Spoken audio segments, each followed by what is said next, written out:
লোকেরা আইল দাবিয়ে খেয়ে নিত। এবার যার আইল দাবিয়ে খাইত, যে লোকটা করে জুলুম হইতো, তার সাথে লড়তে পারত না, তার সাথে ঝগড়া করতে পারত না। এবারে ওই গরিব লোকটা আল্লাহ রাব্বুল আমিনের দরবারে বিচার দিয়ে দিবেন, মাবুদ রে আমি তার মোকাবিলা করতে পারবো না, আল্লাহ হাজির মোকাবিলা করতে পারবো না, ওই মৌলানার মোকাবিলা করতে পারবো না, আল্লাহ মন্ডলের মোকাবিলা করতে পারবো না, আল্লাহ মুখিয়া সারপঞ্চের মোকাবিলা করতে পারবো না। আল্লাহ তুমি ফয়সালা করনে ওয়ালা, আল্লাহ তুমি ফয়সালা করে দাও। আল্লাহর দরবারে ঘুষ চলবে না, আল্লাহর দরবারে সুপারিশ চলবে না। এক সরিষা পরিমাণ বরাবর আল্লাহ রাব্বুল আলামিনের দরবারে এদিক ওদিক নাই অন্যায় হবে না। এবারে যখন আল্লাহর দরবারে বিচার দিয়ে দিলেন, আল্লাহ তার বিচারটাকে কবুল করে নিয়েছেন। এবার যেদিন কিয়ামতের দিন আল্লাহ রাব্বুল আলামিন বিচারের কাঠগড়াতে ওই লোকটাকে দাঁড় করাবেন, ওই মৌলানাকে দাঁড় করাবেন, ওই মুখিয়াকে দাঁড় করাবেন, ওই সারপঞ্চকে দাঁড় করাবেন, ওই মণ্ডলকে দাঁড় করাবেন, ওই নমাজিকে দাঁড় করাবেন, হাজিকে দাঁড় করাবেন। এবার যখন হিসাব কিতাব হয়ে গেল, লোকটা যখন জান্নাতের দিকে হাঁটতে লাগবে, এবার দুনিয়াতে যার পরে জুলুম অত্যাচার করা হয়েছে, ওই লোকটা দৌড়াতে দৌড়াতে দৌড়াতে দৌড়াতে আল্লাহর দরবারে আসবেন, বলবেন রব্বুল আমিন আল্লাহ দুনিয়াতে তোমাকে ফয়সালা দিয়েছিলাম, আল্লাহ তুমি আজকে আমাকে ইনসাফ করে দাও, আল্লাহ তুমি ফয়সালা করে দাও, আল্লাহ তুমি বিচার করে দাও। আল্লাহ দুনিয়াতে বিচার করার আমার ক্ষমতা ছিল না, আমাকে কেউ বিচার করে দেয়নি, আল্লাহ তুমি আজকে আমাকে ফয়সালা করে দাও। এবার রব্বুল আলামিন বলবেন বান্দারে কি তোমার ফয়সালা, কার কাছে তুমি ফয়সালা নেবে? বলবেন আল্লাহ যেই লোকটাকে তুমি জান্নাত ঘোষণা করে দিয়েছো, লোকটা জান্নাত যাবে, আল্লাহ ওই লোকটার পরে আমার এইটা হলো বিচার, যে লোকটা দুনিয়া আমাকে গালি দিয়েছিল, দুনিয়াতে আমাকে মেরেছিল, দুনিয়াতে আমার আইল দাবিয়ে খেয়েছিল, দুনিয়াতে আমার পেটের সাথে অন্যায় করেছিল, দুনিয়াতে আল্লাহ আমার উপরে জুলুম অত্যাচার করেছিল। এবার আল্লাহ তাবারক ওয়া তাআলা তখন তার ফয়সালা করতে গিয়ে তাকে জরিমানা করবেন। জরিমানা কি? আজকে যেমন দুনিয়াতে টাকা জরিমানা করা হয়, আল্লাহ রাব্বুল আলামিন কিয়ামতের দিন জরিমানা করবেন। কি জরিমানা করবেন মুসলমান? ওখানে তো টাকা হবে না, ওখানে দিনার হবে না, ওখানে ডলার হবে না, ওখানে কোনো রকমের টাকা পয়সা হবে না। এবার আল্লাহ তাকে জরিমানা করবেন। কি জরিমানা? আল্লাহ বলবেন বান্দারে তোমার জীবনে যে তুমি নামাজ পড়েছো রে বান্দা, তোমার নামাজের নেকিগুলো তাকে তুমি দিয়ে দাও। আল্লাহ বলবেন তোমাকে জরিমানা করা হলো, তোমার কাছে তো টাকা নাই, তুমি যে দুনিয়াতে নামাজ পড়েছো, নামাজের নেকিগুলো কিছু একে দিয়ে দাও। হয়ে গেল একটা ফয়সালা। আবার লোকটা জান্নাতের দিকে হাঁটবে, আবার একটা লোক চলে আসবে, আল্লাহ আমার মুরগি মেরে খেয়েছে, আল্লাহ খাসি মেরে খেয়েছে, তুমি ফয়সালা করে দাও। আল্লাহ আবার ওকে জরিমানা করবে, টাকা তো নেই, যা হজের নেকি তুই দিয়ে দে। এই করতে করতে রাসূল বলেছেন নেকি যা জীবনে করেছিল সব শেষ, কিন্তু দাবেদার শেষ হলো না, দাবেদার দাবা করতেই আছে। এবার ফের জরিমানা করা হবে তাকে, আর তো নেকি নাই, নেকি কি দিবে?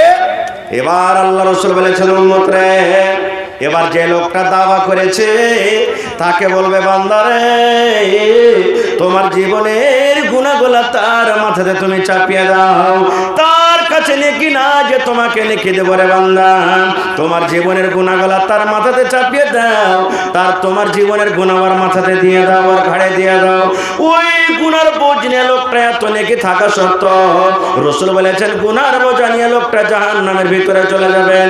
এই জন্য রাসূল বলেছেন সাহাবী কিয়ামতের দিন এই লোকটা হলো সব থেকে মুফলিস গরিব, ইয়ার থেকে দুনিয়া তার, ইয়ার থেকে কিয়ামত আর কেউ গরিব নয়। আর একটা হাদিস বলে দিই, তারপরে ইনশাআল্লাহ আমি চলে যাব লাইনে।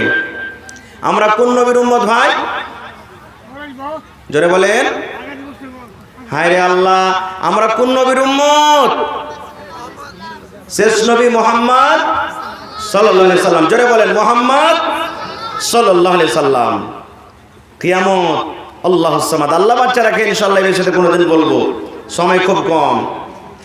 আল্লাহ রাসূল বলেছেন, আল্লাহ রাব্বুল আলামিন কোরআনে বলেন বান্দারে এক দুই করে তুমি যদি গিনতে লাগো রে বান্দা, কিয়ামতের একটা দিন হবে 50,000 বছরকার সমান। সুবহানাল্লাহ পড়বেন না? কিয়ামতের দিনটা কত বড় হবে? 50,000 বছরকার সমান দিন হবে। মাথার উপরে সূর্য থাকবে। কতখানি উঁচাতে সূর্য থাকবে? ওলামায়ে কেরাম বসে আছেন, জিজ্ঞাসা করবেন।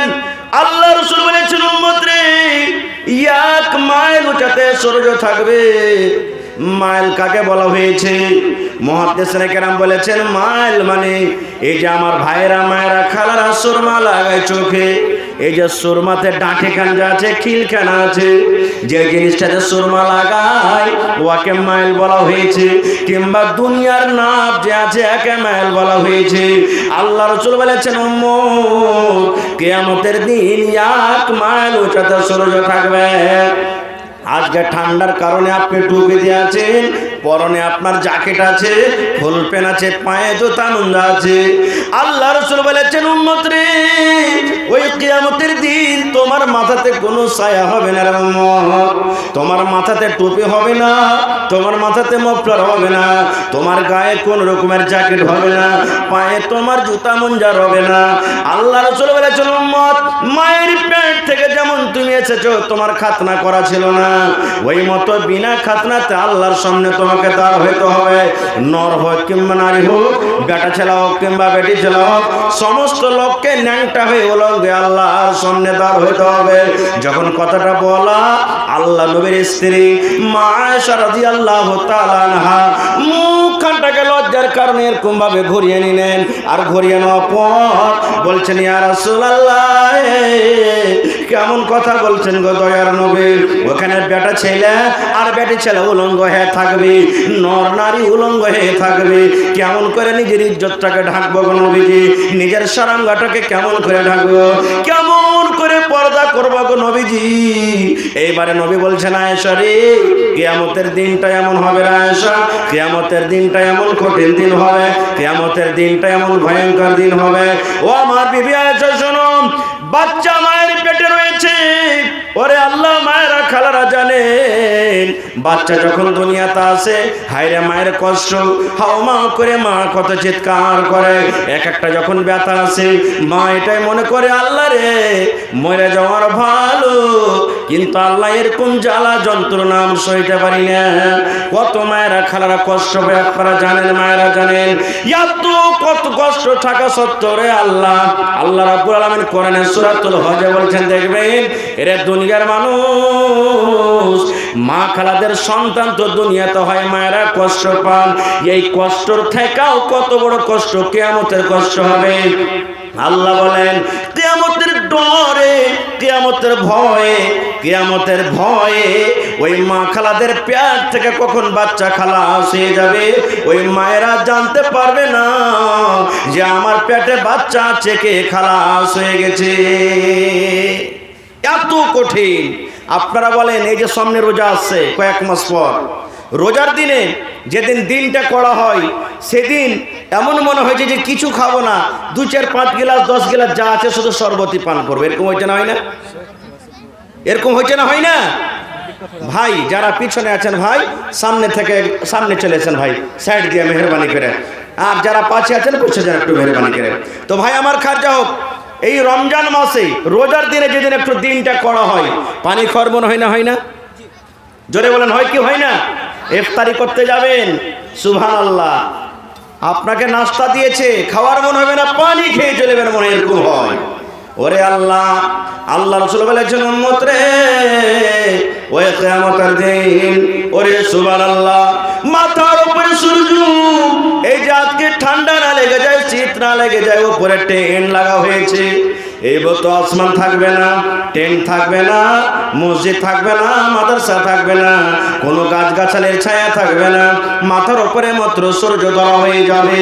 আল্লাহ রাসূল বলেছেন, ওই কিয়ামতের দিন কোনো ইন্দারা হবে না, কোনো কল হবে না, কোনো মোটর হবে না, একটাই কুয়া থাকবে, একটাই পুকুর থাকবে, একটাই নদী থাকবে, একটা হজ থাকবে, সে হজের নাম হবে হজে কাউসার। আল্লাহ রাব্বুল আলামিন নবীকে বলছেন, ইন্না আতাইনাকাল কাউসার, হে নবী, কিয়ামতের দিন আমি আল্লাহ আপনাকে একটা হজ দান করব, যে হজটার নাম হবে কাউসার, যে পুকুরটার নাম হবে কাউসার, যে কুয়াটার নাম হবে কাউসার। কাউসারের পানিটা কেমন হবে? আল্লাহ রাসূল অন্য হাদিসে বলেছেন, উম্মত রে, দুধ যে দেখো তোমরা সাদা হয়, দুধের মতন পানিটা সাদা হবে। শাহাদ মধু যে আছে, মধু তো এক মিষ্টি হয়, এই মধু শাহাদ থেকে পানিটা মিষ্টি হবে। আল্লাহ রাসূল বলেছেন, দুনিয়াতে আমরা টিনের গিলাসে, স্টিলের গিলাসে, কাঁচের গিলাসে আমরা